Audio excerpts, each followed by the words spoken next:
तो हेलो दोस्तों, welcome back to my channel जिसका नाम है डुब्लेज और मैं हूं दीपक। आपका बहुत बहुत स्वागत करता हूं इस चैनल पे। तो हम लोग पढ़ रहे थे क्लास 10 का फिजिक्स चैप्टर 1 जिसका नाम है प्रकाश का परावर्तन। हम लोगों ने इससे पहले 2 वीडियो देख लिया है। अगर आपने नहीं देखा है तो जाकर वहाँ देख सकते हैं, तभी आप इस वीडियो में आइए। तो चलिए आज हम लोग स्टार्ट करते हैं। इसमें हम लोग सीखेंगे प्रतिबिंब के बारे में, है ना। तो प्रतिबिंब किसे कहते हैं?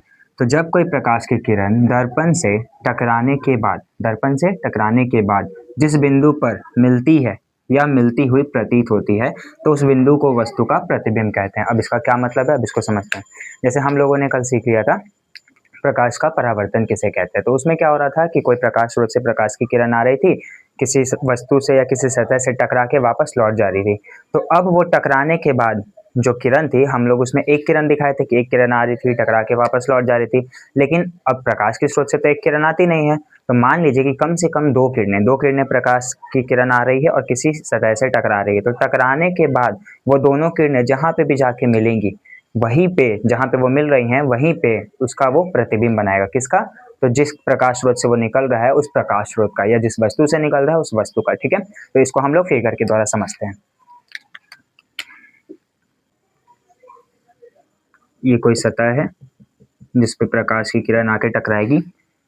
तो ये आ रही है एक प्रकाश की किरण आई, ये प्रकाश की किरण आ रही है, दर्पण से टकराई और टकरा करके क्या होगी, वापस मुड़ जाएगी, है ना। हम लोग परावर्तन सीख रहे हैं तो ये वापस क्या होगी, मुड़ जाएगी। अब कोई और प्रकाश की किरण आ रही है, जैसे ये दूसरी किरण मान लीजिए कि आई, आने के बाद ये टकरा के फिर से मुड़ जाएगी, टकरा करके फिर से मुड़ रही है।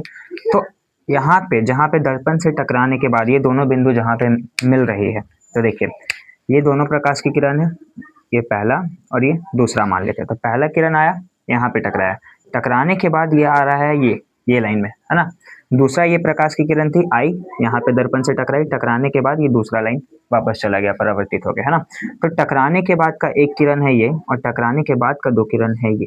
ठीक है, तो ये दोनों किरण जहाँ पे कट रही है, इस बिंदु पे कट रही है, तो यही बिंदु पे ये इस चीज का क्या बनाएगा, प्रतिबिंब बना देगा। समझे? मतलब कि दर्पण से टकराने के बाद जो दो किरण आ रही है वो दर्पण से टकराने के बाद आकर कहीं मिलती है, तो उसी बिंदु पे वो उस वस्तु का क्या बनाएगी, प्रतिबिंब बनाएगी। इसका डिफिनेशन भी यही है कि यदि कोई प्रकाश की किरण दर्पण से टकराने के बाद जिस बिंदु पे आके मिलती है या मिलती हुई प्रतीत होती है, उसे उस बिंदु का या उस वस्तु का हम लोग प्रतिबिंब कहते हैं। ठीक है, उसके बाद अब प्रतिबिंब होते कितने तरह के हैं? तो प्रतिबिंब जो है वो दो प्रकार के होते हैं। एक होता है वास्तविक और दूसरा होता है काल्पनिक। ठीक है, तो वास्तविक क्या होता है और काल्पनिक क्या होता है, अब ये समझते हैं हम लोग। तो वास्तविक का हम लोग डिफिनेशन यहाँ पे बोल सकते हैं सेम इसी के तरह पे। वास्तविक का क्या डिफिनेशन हो जाएगा? जब कोई प्रकाश की किरण दर्पण से टकराने के बाद जिस बिंदु पर वास्तव में मिलती है, यहाँ पे लिखा हुआ है सिर्फ मिलती है नहीं, वास्तविक है तो हम लोग बोलेंगे वास्तव में मिलती है। मतलब देखिए कि ये दोनों प्रकाश की किरण था, तो जब कोई प्रकाश की किरण दर्पण से टकराने के बाद जिस बिंदु पे वास्तव में आके मिलती है, आकर के मिल रही थी इस बिंदु पे, तो उस वस्तु को हम क्या बोलेंगे, उस बिंदु को क्या बोलेंगे, उस वस्तु का प्रतिबिंब। ये हो गया वास्तविक प्रतिबिंब। ठीक है, अब मान लीजिए कि एक और फिगर हम लोग लेते हैं, जैसे ये हम लोग फिगर ले रहे हैं, ये प्रकाश की किरण आ रही थी, टकराने के बाद ये मुड़ गई। ये एक और प्रकाश की किरण आई, टकराने के बाद ये भी मुड़ गई। तो ये दोनों आप देख रहे हैं कि ये एक दूसरे के समांतर में जा रहा है, समानांतर में जा रहा है, तो कभी भी तो नहीं कटेगा। तो नहीं कटेगा तो हम लोग क्या करेंगे, सोचेंगे कि पीछे कहीं पे कट रहा होगा, पीछे कहीं पे काटेंगे इसको। ठीक है, तो ये मिल नहीं रही है रियल में, है ना। टकराने के बाद ये तो मुड़ गई, टकराने के बाद मुड़ गई ना, तो ये तो कहीं पे मिल नहीं रही है। लेकिन हम लोग मानते हैं कि पीछे में ये कहीं ना कहीं किसी बिंदु पे जाके मिल रही होगी। ठीक है, तो पीछे में जाकर के कहीं पे मिल रही है, तो इसे हम लोग बोलेंगे कि काल्पनिक प्रतिबिंब। मतलब वैसा प्रतिबिंब जो रियल में नहीं है, लेकिन हम लोग मान लेते हैं कि पीछे में कहीं पे वो बिंदु मिल रहा होगा, इसीलिए उसे काल्पनिक प्रतिबिंब कहते हैं। वास्तविक जो है हमेशा दर्पण के सामने बनता है।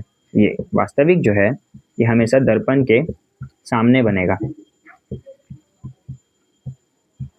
और काल्पनिक हमेशा बनेगा दर्पण के पीछे।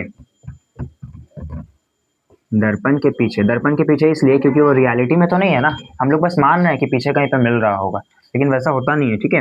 हम लोग बस मानते हैं, इसीलिए उसे बोलते हैं काल्पनिक। काल्पनिक आप लोग समझ सकते हैं कि कल्पना, कल्पना मतलब सपना, सपना तो रियलिटी नहीं होता है। उसी तरीके से काल्पनिक क्या होगा, जो मिल रहा होगा, हम लोग मान लेंगे, रियल में नहीं मिला लेकिन हम लोग मान लेते हैं कि मिल रहा होगा, ठीक है। काल्पनिक को हम लोग एक और नाम देते हैं आभासी प्रतिबिंब, इसे हम लोग आभासी भी कहते हैं, ठीक है। ध्यान रखिएगा, काल्पनिक भी आ सकता है, आभासी भी आ सकता है, कंफ्यूज नहीं होना है। प्रतिबिंब दो तरह के होते हैं, एक वास्तविक और एक काल्पनिक। काल्पनिक को ही आभासी भी कह देते हैं। काल्पनिक दर्पण के पीछे प्राप्त होता है और आभासी दर्पण के सामने, ठीक है। हम लोग एक बार रिवीजन करते हैं। प्रतिबिंब किसे कहते हैं, जब कोई प्रकाश की किरण दर्पण से टकराने के बाद जिस बिंदु पर मिलती है या मिलती हुई प्रतीत होती है, ठीक है, मिलती हुई प्रतीत होती है, तो उस बिंदु को वस्तु का प्रतिबिंब कहते हैं। क्लियर हो गया यहाँ से। उसके बाद प्रतिबिंब कितने तरह के होते हैं, दो तरह के होते हैं, एक वास्तविक और एक काल्पनिक। वास्तविक क्या होता है, तो आप लोग लिख लीजिएगा, मैं बोल दे रहा हूँ। वास्तविक प्रतिबिंब उसे कहते हैं जब कोई प्रकाश की किरण किसी दर्पण से टकराने के बाद वास्तव में किसी बिंदु पर मिल रही हो, तो उस बिंदु को उस वस्तु का वास्तविक प्रतिबिंब कहते हैं, ठीक है। हो गया डिफिनेशन, आप लोग लिख लीजिएगा। और यह है काल्पनिक प्रतिबिंब। तो काल्पनिक प्रतिबिंब किसे कहते हैं, तो जब कोई प्रकाश की किरण दर्पण से टकराने के बाद वास्तव में किसी बिंदु पर नहीं मिल रही हो, तो उसे हम लोग मान लेते हैं कि वह मिलती हुई प्रतीत हो रही है ना, मिलती हुई प्रतीत हो रही है, तो उसे काल्पनिक प्रतिबिंब कहते हैं। इसका डेफिनेशन एक बार फिर से क्लियर सुन लीजिएगा कि जब कोई प्रकाश की किरण दर्पण से टकराने के बाद जिस बिंदु पर मिलती हुई प्रतीत हो रही हो, उस बिंदु को उस वस्तु का काल्पनिक प्रतिबिंब कहते हैं। काल्पनिक में क्या होगा कि मिलती हुई प्रतीत होगी, वास्तविक में मिलती हुई दिखेगी, ठीक है। ये मिलती है तो वास्तविक, और मिलती हुई प्रतीत होती है तो काल्पनिक, ठीक है। इसलिए प्रतिबिंब में हम लोगों को दोनों लिखना पड़ता है। जब कोई प्रकाश की किरण दर्पण से टकराने के बाद जिस बिंदु पर मिलती है या मिलती हुई प्रतीत होती है। वास्तविक में हम लोग लिखेंगे कि जब कोई प्रकाश की किरण दर्पण से टकराने के बाद जिस बिंदु पर मिलती है। काल्पनिक में लिखेंगे जब कोई प्रकाश की किरण दर्पण से टकराने के बाद जिस बिंदु पर मिलती हुई प्रतीत होती है, ठीक है। तो यहीं से आप दोनों डिफिनेशन भी निकाल सकते हैं। बस वास्तविक में ये नहीं लिखना है, वास्तविक में ये नहीं लिखना है और काल्पनिक में ये नहीं लिखना है, ठीक है। आप लोग समझ गए होंगे कि वास्तविक का क्या लिखना है, मिलेगी, और काल्पनिक में मिलती हुई प्रतीत होगी, ठीक है। तो आप इसका स्क्रीनशॉट ले लीजिए। तो अब आगे की तरफ बढ़ते हैं। हम लोग को अब आगे सीखना है समतल दर्पण द्वारा प्रतिबिंब का बनना, है ना, कि समतल दर्पण द्वारा प्रतिबिंब का बनना। ये बहुत इंपॉर्टेंट है और बहुत बार आ चुका है एग्जाम में, इसलिए आप लोग ध्यान से देखिएगा, ठीक है। तो यहाँ पे है समतल दर्पण। समतल दर्पण होता क्या है, तो समतल दर्पण कोई और दर्पण नहीं है दोस्तों।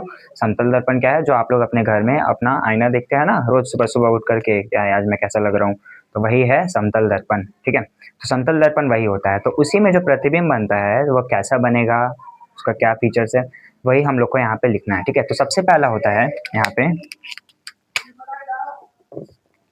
यही लिखना होगा। अगर कहीं पे आपको क्वेश्चन आएगा कि समतल दर्पण द्वारा प्रतिबिंब का बनना लिखिए, तो आप लोग लिख सकते हैं जो अभी मैं लिखवा रहा हूँ, ठीक है। तो समतल दर्पण में सबसे पहले हम लोग को लिखना पड़ेगा कि प्रतिबिंब बनता कैसे है, मतलब कैसा बनता है, कैसा दिखता है, वही सब चीज़ यहाँ पे बताना होता है, ठीक है।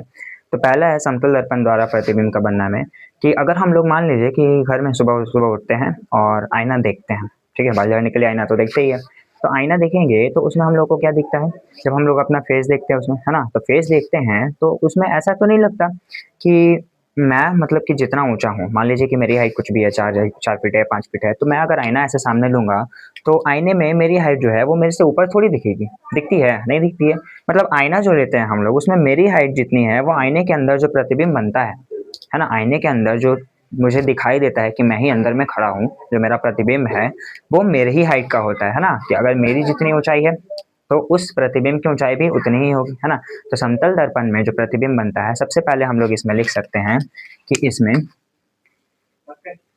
वस्तु की ऊंचाई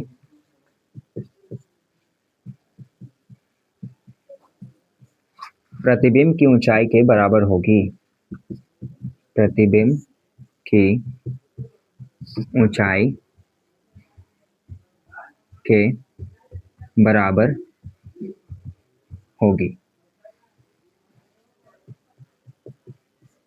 ठीक है। मतलब कि वस्तु की ऊंचाई, वस्तु कौन, मैं, और प्रतिबिंब की ऊंचाई, तो प्रतिबिंब कौन, जो मेरा अंदर में इमेज बन रहा है ना, वही होता है प्रतिबिंब। तो मेरी ऊंचाई और जो प्रतिबिंब बन रही है उसकी ऊंचाई, दोनों की ऊंचाई क्या होगी, एक दूसरे के समान होगी, ना कम ना ज्यादा, ऐसा ही होता है ना। अब दूसरा क्या है कि जब हम लोग आईना देखते हैं तो मान लीजिए ना कि आईना तो हाथ वाला तो कोई नहीं देखता, कैसे हाथ में लेकर के बाल झाड़ रहे, वैसे तो नहीं ना, सबके घर में अपना अपना ड्रेसिंग टेबल होता है। तो उस ड्रेसिंग टेबल में आईना जो एक फिक्स जगह पे है और हम कुछ दूरी पे खड़े हैं आईने के, है ना, हम लोग मान लीजिए कि 4 मीटर की दूरी पे हैं और उस बीच में कोई सामान रखा हुआ है, तो आईने के अंदर जो मेरा प्रतिबिंब बन रहा है वो भी उतने ही दूरी पे बनता है। अब हम लोग इसको कैसे मान सकते हैं कि देख लीजिए, जैसे कि मेरे कुछ दूरी पे, मान लीजिए यहाँ पे अभी ड्रेसिंग टेबल रखा हो और मेरी कुछ दूरी पे हो वो, और बीच में कोई सामान रखा हो, तो जो मेरा प्रतिबिंब बनेगा ना, उस प्रतिबिंब में उस आईने के अंदर भी दिखेगा कि वो सामान मेरे से पहले रखा हुआ है और हम उसके बाद है। मतलब जितना दूर पे हम है ना, उतना ही दूर के अंदर भी मेरा प्रतिबिंब बनता है। तो दूसरा हम लोग लिखेंगे कि वस्तु दूरी बराबर प्रतिबिंब दूरी होगी।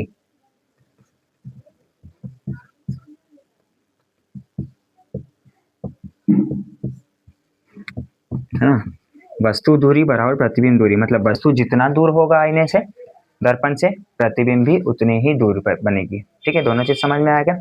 अब तीसरे की तरफ हम लोग बढ़ते हैं। तो तीसरा में क्या होता है, आप लोग मान लीजिए कि कोई दर्पण है और दर्पण में जब हम लोग अपना मतलब चेहरा देखते हैं तो उसके अंदर क्या दिखता है, दर्पण के अंदर क्या दिखता है, मैं ही दिखता हूँ। अगर मैं देख रहा हूँ कोई दर्पण, तो दर्पण के अंदर क्या दिखेगा, मेरा इमेज दिखेगा, मेरा प्रतिबिंब दिखेगा। तो वो प्रतिबिंब का कहने का मतलब है कि क्या वो रियल में अंदर में मेरे जैसा कोई खड़ा है, या फिर वो हम लोग को बस दिखता है कि कोई है, क्या वो वास्तव में अंदर में है? अंदर में तो नहीं होता है, बस लगता है कि कोई मेरे जैसा खड़ा है ना। तो इसलिए वो जो प्रतिबिंब है वो क्या है, काल्पनिक है, मतलब एक सपने जैसा है। अंदर में रियलिटी में तो कोई नहीं है, लेकिन बस दिखता है कि कोई है। मैं जैसा एक्टिविटी बाहर करता हूँ वैसा ही वो अंदर भी करता है, तो लगता है कि अंदर में कोई मेरे जैसा तो खड़ा है, लेकिन क्या वो रियल में होता है? नहीं होता है। इसीलिए हम लोग कहते हैं कि समतल दर्पण में जो हम लोग को प्रतिबिंब प्राप्त होती है वो आभासी प्राप्त होती है, आभासी या काल्पनिक। तो समतल दर्पण में जो प्रतिबिंब बनता है वो कैसा बनता है, आभासी या काल्पनिक। ठीक है, वो रियल में नहीं ना होता अंदर में इंसान, वो तो काल्पनिक होता है। चौथा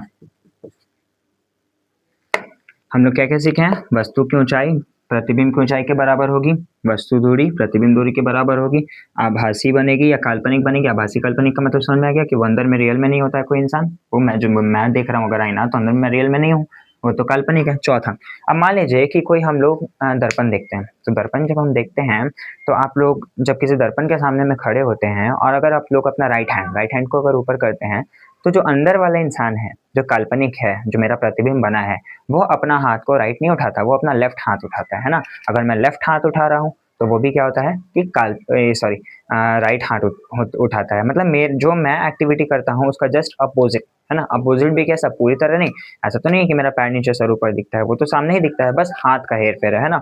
अगर मैं राइट उठाता हूँ तो वो लेफ्ट उठाता है, और अगर मैं लेफ्ट उठाता हूँ तो वो राइट उठाता है। तो इसे हम लोग कहते हैं पार्श्व परिवर्तन। पार्श्व परिवर्तन का मतलब होता है पास का परिवर्तन होना, है ना। पूरी तरीके से परिवर्तित नहीं है, मैं उल्टा नहीं दिख रहा हूँ, लेकिन मेरा हाथ, जो मैं हाथ उठा रहा हूँ ना, अगर राइट उठा रहा हूँ तो वो लेफ्ट उठाएगा। तो इसे ही बोलते हैं पार्श्व परिवर्तन। तो समतल दर्पण में जो प्रतिबिंब प्राप्त होता है हमें, वो पार्श्व उल्टा होता है ना, पार्श्व उल्टा होता है। ठीक है, जो प्रतिबिंब होगा वो पार्श्व उल्टा होगा। तो पांचवा होगा कि प्रतिबिंब जो है वो वस्तु की अपेक्षा सीधा बनता है। वस्तु की अपेक्षा सीधा बनने का क्या मतलब है कि मान लीजिए कि मैं प्रतिबिंब के सामने में खड़ा हूँ, ठीक है, तो सामने में मैं खड़ा हूँ तो मैं तो सीधा खड़ा हूँ, मेरा सर ऊपर पैर नीचे, का मतलब तो ये होता है ना कि मैं सीधा खड़ा हूँ। तो प्रतिबिंब जो बन रहा है मेरा, तो वो जो प्रतिबिंब बनता है उसमें ऐसा तो नहीं दिखता कि मेरा पैर ऊपर है और सर नीचे जमीन पे है, ऐसा तो नहीं दिखता, वो भी तो अंदर सीधा ही खड़ा होता है ना। तो इसीलिए हम लोग कहते हैं कि प्रतिबिंब जो बनता है इसमें वस्तु की अपेक्षा सीधा बनता है।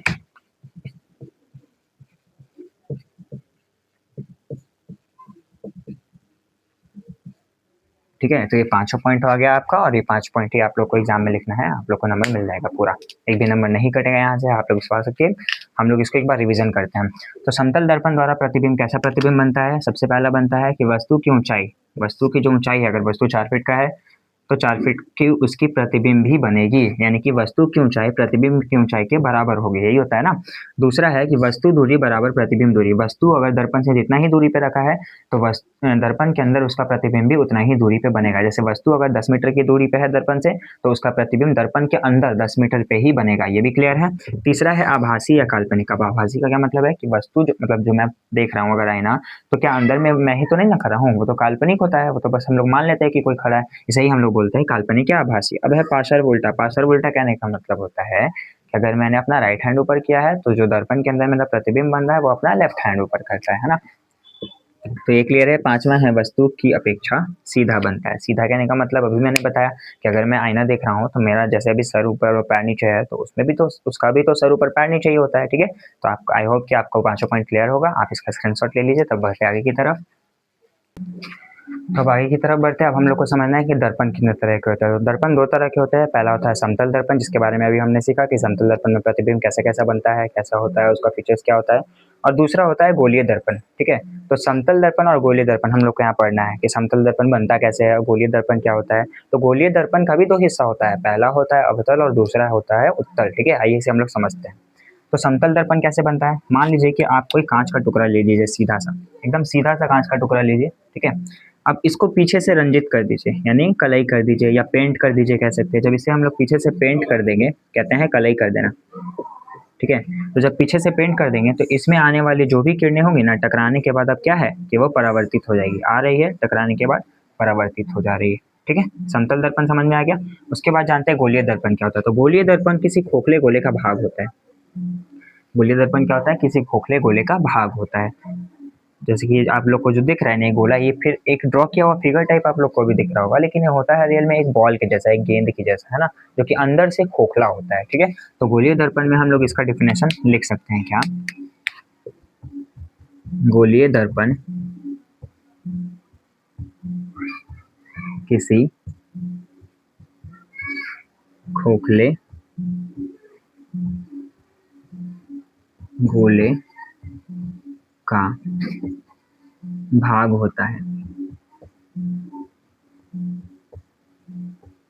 आप लोग डिफिनेशन लिख सकते हैं कि गोलीय दर्पण किसी खोखले गोले का भाग होता है। तो इसका स्क्रीनशॉट ले लीजिए जल्दी से। तो अब बढ़ते हैं हम लोग आगे की तरफ। हम लोग समतल दर्पण देख लेते हैं कैसे बनता है, गोलीय दर्पण देख लिया, उसका डिफिनेशन क्या होता है। अब जानते हैं कि गोलीय दर्पण के प्रकार कितने होते हैं। तो हम बता चुके हैं कि गोलीय दर्पण दो प्रकार के होते हैं, पहला अवतल, दूसरा उत्तल।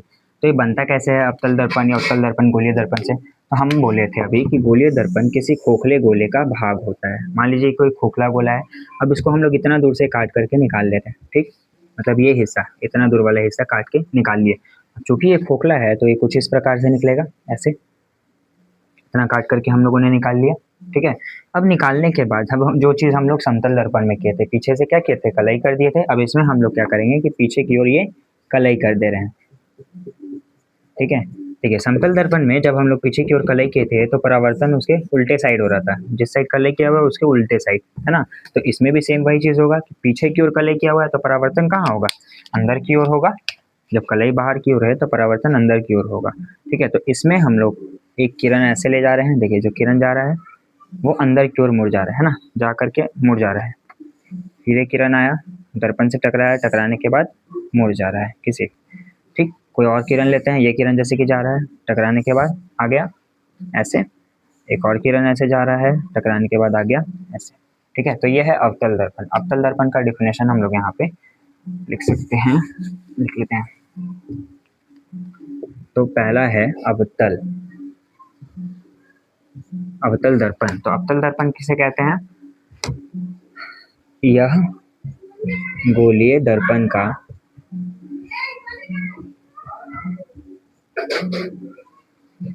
वह भाग है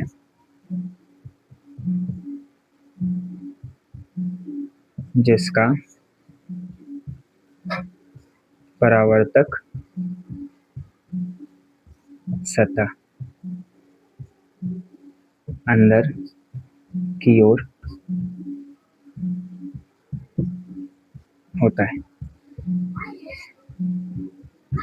ठीक है, देखिए अवतल दर्पण किसे कहते हैं। तो यह गोलीय दर्पण का वह भाग है ना, है तो ये गोलीय दर्पण का ये भाग, इसलिए यह गोलीय दर्पण का वह भाग है जिसका परावर्तक सतह अंदर की ओर होता है। हम लोगों ने कलई इसको बाहर की ओर किया है, तो परावर्तन कहाँ हो रहा है, अंदर हो रहा है ना, इसीलिए हम लोग कहते हैं कि इसका परावर्तक सतह कहाँ है, अंदर की ओर है। तो अवतल दर्पण किसे कहेंगे, तो यह गोलीय दर्पण का वह भाग है, गोलीय दर्पण का वह भाग है जिसका परावर्तक सतह अंदर की ओर होता है। समझ में आ गया, फिगर से आप लोग इसको बता सकते हैं कि अवतल दर्पण क्या होता है।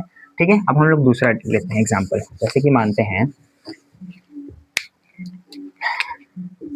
ये कोई गोलीय दर्पण था, हमने एक साइड का टुकड़ा ये काट करके ये वाला हिस्सा अब निकाल लिया। ठीक है, तो काट करके हमने ये हिस्सा यहाँ पे निकाल लिया। ठीक है, ये हिस्सा हम लोगों ने यहाँ पे काट के निकाला है। अब उसके बाद हम लोगों ने अवतल दर्पण में क्या किया था, बाहर की ओर कलई किया था, यहाँ पे करेंगे अंदर की ओर कलई, है ना। अब हम लोग यहाँ पे इसका अंदर की ओर कलई कर दे रहे हैं।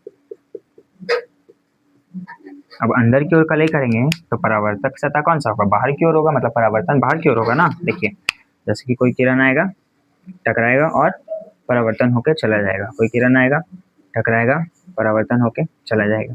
आ रहा है किरण, टकराया दर्पण से, टकराने के बाद मुड़ गया, टकरा रहा है, टकराने के बाद मुड़ गया। तो ये है उत्तल दर्पण। क्या है, ये है उत्तल दर्पण। ठीक है, इसका हम लोग डेफिनेशन लिख सकते हैं। इसमें भी सेम चीज लिखेंगे, यह गोलीय दर्पण का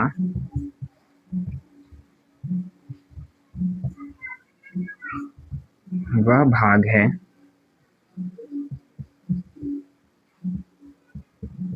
जिसका परावर्तक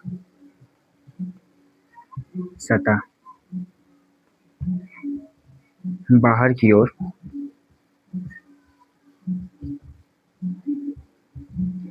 उभरा होता है।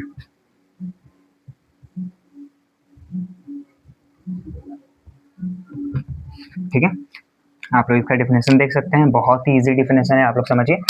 सबसे पहले गोलीय दर्पण किसे कहते हैं, तो गोलीय दर्पण किसी खोखले गोले का भाग होता है। गोलीय दर्पण के दो प्रकार होते हैं, पहला अवतल, दूसरा उत्तल। ठीक है, तो अवतल दर्पण किसे कहते हैं, तो यह गोलीय दर्पण का वह भाग है जिसका परावर्तक सतह अंदर की ओर होता है। उत्तल दर्पण यह गोलीय दर्पण का वह भाग है जिसका परावर्तक सतह बाहर की ओर होता है ना। देखिए अंदर में कलई है तो बाहर भी ना परावर्तक सतह है, और ये बाहर से क्या हुआ, उभरा हुआ दिख रहा है ना, थोड़ा निकला हुआ टाइप का दिख रहा है, इसलिए हम लोग कहते हैं यह गोलीय दर्पण का वह भाग है जिसका परावर्तक सतह बाहर की ओर उभरा होता है।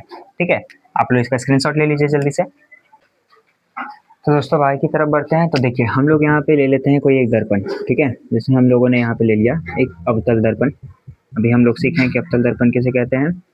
तो अवतल दर्पण किसी खोखले गोले का वह भाग होता है जिसका परावर्तक सतह अंदर की ओर होता है। ठीक है, तो बाहर की ओर ये कलई किया हुआ है, तो परावर्तक सतह का अंदर की ओर है। तो अब ये आया कहाँ से, तो कोई खोखला गोला था। ठीक है, गोलीय दर्पण था, उसका हम लोगों ने ये पार्ट काट करके इतना इतना काट के निकाल लिया, ये यही चीज है ना ये। तो ये जो दर्पण है, इस दर्पण के मध्य बिंदु को हम लोग ध्रुव कहते हैं। ये दर्पण का मध्य बिंदु, मान लीजिए कि एकदम बीच का बिंदु होगा, ये पूरे दर्पण का, इस दर्पण का बीच का बिंदु को हम लोग कहते हैं ध्रुव। ठीक है, जिसको हम लोग पी से दिखाते हैं। तो ये क्या चीज है, ये है पी। ठीक है, ये हो गया पी। अब पी के समांतर हम लोग एक रेखा खींच देंगे ऐसे। ठीक है, पी से एक रेखा हमने सीधा सीधा खींच दिया, और इसको हम लोग बोलते हैं मुख्य अक्ष। मुख्य अक्ष या इसे प्रधान अक्ष भी कहते हैं, प्रधान अक्ष। ठीक है, तो ये रेखा जो दर्पण के ध्रुव से जा रही है इसे हम लोग मुख्य अक्ष या प्रधान अक्ष कहते हैं। ठीक है, अब ये जो दर्पण आया है, ये दर्पण किस गोले का भाग है, इसी खोखले गोले का भाग है ना। तो इस खोखला गोला का कोई तो एक मध्य बिंदु होगा, खोखला गोला का कोई तो सेंटर होगा। जो देखिए ये दर्पण से थोड़ा दूर में है ना, मतलब कि हम लोग इतना ही पार्ट निकाले तो इसका मध्य बिंदु यहाँ पे है। तो ये मध्य बिंदु आके इसका गया कहाँ, मतलब जो इसका केंद्र है, इस दर्पण का जो केंद्र है गोलीय दर्पण का, ये केंद्र आ गया यहाँ पे। ठीक है, देखिए है ना, इतना मान लीजिए इसके थोड़ा दूर में है, यहाँ भी इसके थोड़ा दूर में है, तो ये हो गया केंद्र। अब इस केंद्र को हम लोग कहते हैं वक्रता केंद्र। क्या कहते हैं, वक्रता केंद्र। ठीक है, ये हो गया वक्रता केंद्र। ये वक्रता केंद्र कहाँ से आ गया, तो दर्पण जिस गोलीय दर्पण का भाग होता है उसके केंद्र को हम लोग वक्रता केंद्र कहते हैं। ठीक है, अभी हो गया वक्रता केंद्र। और वक्रता केंद्र से लेके वक्रता केंद्र से लेके ध्रुव तक जितना भी दूरी है उसके मध्य बिंदु को, यानी कि वक्रता केंद्र और ध्रुव के मध्य बिंदु को हम लोग कहते हैं फोकस। ठीक है, हम लोग कहते हैं इसे फोकस। फोकस, और ये हो गया सी, इसको सी से दिखाते हैं। तो वक्रता केंद्र को सी से दिखाते हैं। वक्रता केंद्र और ध्रुव के बीच की दूरी को, अगर मान लीजिए कि यहाँ से यहाँ तक पूरा ये 4 मीटर है, तो यहाँ से यहाँ तक ये 2 मीटर होगा, है ना। और इसका बीच में आ रहा है, तो इसका मतलब क्या है कि यहाँ से ये भी 2 मीटर होगा, है ना। तो वक्रता केंद्र और ध्रुव के बीच के पॉइंट को, यानी मध्य बिंदु को हम लोग फोकस कहते हैं। ठीक है, तो सी से पी तक की दूरी को हम लोग क्या कहते हैं, सी से पी तक की दूरी को हम लोग कहेंगे वक्रता केंद्र की दूरी। ठीक है, यानी वक्रता त्रिज्या।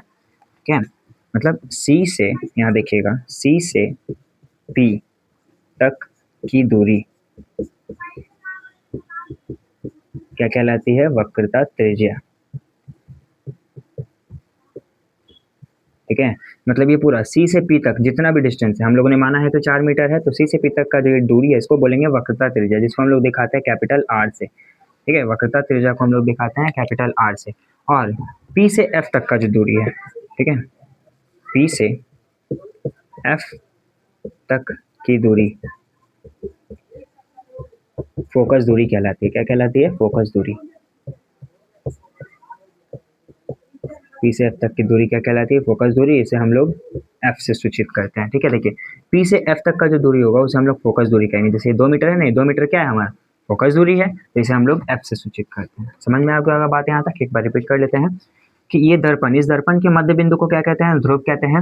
अब इस दर्पण, ये दर्पण किसका भाग है? किसी खोखले गोले का भाग है, तो खोखले गोले का केंद्र जो होगा उसी को हम लोग वक्रता केंद्र कहते हैं। अब वक्रता केंद्र से ध्रुव तक की दूरी को वक्रता त्रिज्या कही जाती है, जिसे हम लोग आर से सूचित करते हैं। और वक्रता केंद्र और ध्रुव के बीच के बिंदु को हम लोग फोकस कहते हैं, और फोकस को हम लोग एफ से सूचित करते हैं। ठीक है, और फोकस पी से एफ तक की दूरी को फोकस दूरी कहते हैं, जिसे हम लोग एफ से सूचित ही करते हैं। ठीक, तो आप लोग को एक बात समझना होगा कि फोकस और फोकस दूरी दोनों अलग है। ठीक है, फोकस क्या है? सिर्फ एक बिंदु। फोकस सिर्फ एक बिंदु है, और फोकस दूरी क्या है? एक लंबाई है। पी से एफ तक की ये पूरी लंबाई है, ये फोकस दूरी हो गई, और ये बिंदु सिर्फ हो गई फोकस। दोनों को एफ से ही दिखाते हैं, कोई दिक्कत बात नहीं है। वक्रता केंद्र को सी से दिखाते हैं, और सी से पी तक की दूरी जो कहलाती है वो वक्रता त्रिज्या कहलाती है, जिसे हम लोग आर से दिखाते हैं। तो यहाँ तक आप लोग को समझ में आ गया होगा। इसको आप एक बार अच्छे से देख करके नोट कर लीजिए।